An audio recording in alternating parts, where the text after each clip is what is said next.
It is with utter sadness we hear the news about passing of Jane Goodall.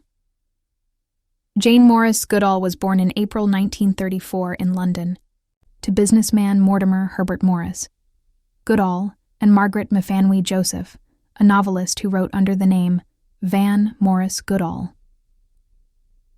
Jane Goodall had always been drawn to animals in Africa, which brought her to the farm of a friend in the White Highlands in the colony and protectorate of Kenya in 1957. Her work began with her initial research in 1960 and continued throughout her life, though her focus shifted over time from field study to broader conservation and activism. Goodall spent her early decades in Tanzania's Gombe Stream National Park, conducting groundbreaking, long-term field research on wild chimpanzees. During this time, she fundamentally changed the scientific community's understanding of primate behavior. After a conservation conference revealed the wider threats facing chimpanzees, Goodall dedicated her life to conservation advocacy, traveling the world to speak about environmental issues and animal welfare. So while her direct field research became less frequent after the 1980s, her career as a zoologist and conservationist spanned more than 6 decades, with her later work focused on advocacy for the animals she studied. Goodall stopped eating meat in the 1970s after reading Peter Singer's book Animal Liberation. The book illuminated the suffering of animals raised for food, causing her to see meat as representing fear, pain, and death. The final step came when she learned about the reality of the dairy industry, particularly the separation of calves from their mothers. As she told the national news in 2025, when she learned how the milk cows are treated, you don't want to drink that milk. In 2021, Goodall published a plant-based cookbook titled Eat Meatless, Good for Animals, the Earth and All, to encourage others to adopt a diet that is better for animals and the environment. Throughout her later life, she was a vocal proponent of a plant-based diet, advising people to think more ethically about their food choices. From about the late 60s, I stopped eating meat. Now, I stopped eating meat because I learned about the intensive animal agriculture and these terrible factory farms. And the next time I looked at meat on my plate, I thought, this symbolizes fear, pain, and death. So I stopped eating it.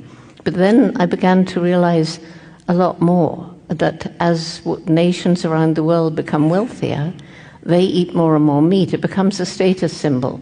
I went to Africa. I didn't know about factory farms. We didn't have them in the UK. Then I read Peter Singer's book, Animal Liberation. And the next time I saw a piece of meat on my plate, I thought, this represents fear, pain, death. I don't want to eat that. So I stopped eating meat. And then when I read about the life of a dairy cow, they have a little calf, and the mother-calf bond is so strong. The mother is allowed to lick her calf, and the calf is allowed to suckle because that brings the milk down. That makes the bond that should last through at least childhood. But then the baby is dragged away. And I was at the place where I could hear the mother and the calf calling all night to each other. But they take the baby away so the mother will come into estrus again, can be impregnated again, and have another calf. Again, it will be taken away. It is horrible. Rather than being a passive or purely intellectual belief system, Goodall's spirituality served as a powerful motivator for her lifelong conservation work. Goodall's discoveries challenged the scientific establishment and reshaped our understanding of the natural world. In 1960, she was the first to document that chimpanzees create and use tools to fish for termites. This observation disproved the long-held belief that only humans possessed this ability, forcing a re-evaluation of what it means to be human. Her immersive fieldwork revealed the emotional depth and complex social structures of chimpanzees, highlighting their individual personalities and family bonds. After her initial field research, Goodall became a passionate advocate for conservation and animal welfare, traveling extensively to raise awareness. She expanded her focus to broader environmental issues, including climate change, reminding people of our connection and responsibility to the natural world. Founded in 1977, her institute continues her work in conservation, research, and educating young people. She founded this international youth program to empower young people to make a positive difference for people, animals, and the environment. she actively campaigned against animal testing and the use of primates in entertainment. That we need to recognize at the outset that what we do to animals, from their perspective certainly, and probably from ours, is morally wrong and unacceptable. Jane Goodall was different from other conservationists due to her uniquely empathetic and holistic approach, which started by immersing herself deeply in the lives of chimpanzees and later evolved to include the well-being of both local human communities and the broader environment. Her method changed scientific practice and created a powerful, relatable story that inspired global action. Instead of observing from a distance with scientific objectivity, Goodall pioneered an immersive, deeply personal, and empathetic approach to her subjects. Ignoring scientific convention, she gave the chimpanzees she studied names instead of numbers and became accepted into their community. This enabled her to document the complexities of their society, emotions, and family bonds in a way no one had before. Through her writings, interviews, and decades of relentless global travel, she spoke to everyone from world leaders to school children. She did not just share scientific data.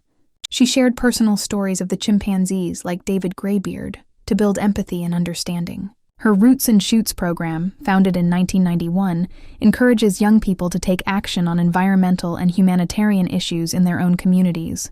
This youth-led initiative has created a global movement and demonstrated her deep-seated hope for the future. Goodall's journey from a young woman with no formal scientific training to a respected global icon and UN messenger of peace made her a powerful symbol of what one person can accomplish. While science was the foundation of Jane Goodall's work, her conservation philosophy evolved to become distinctively focused on humanity and spirituality. She uniquely interwove her scientific findings with a deeper, more holistic understanding of our place in the natural world. Her departure will remain as a great loss for humanity, as her legacy extends, encompassing her role as a compassionate advocate for animals and a spiritual guide. Every animal is an individual, just as every human being is an individual, and all are deserving of our respect and our compassion and our care.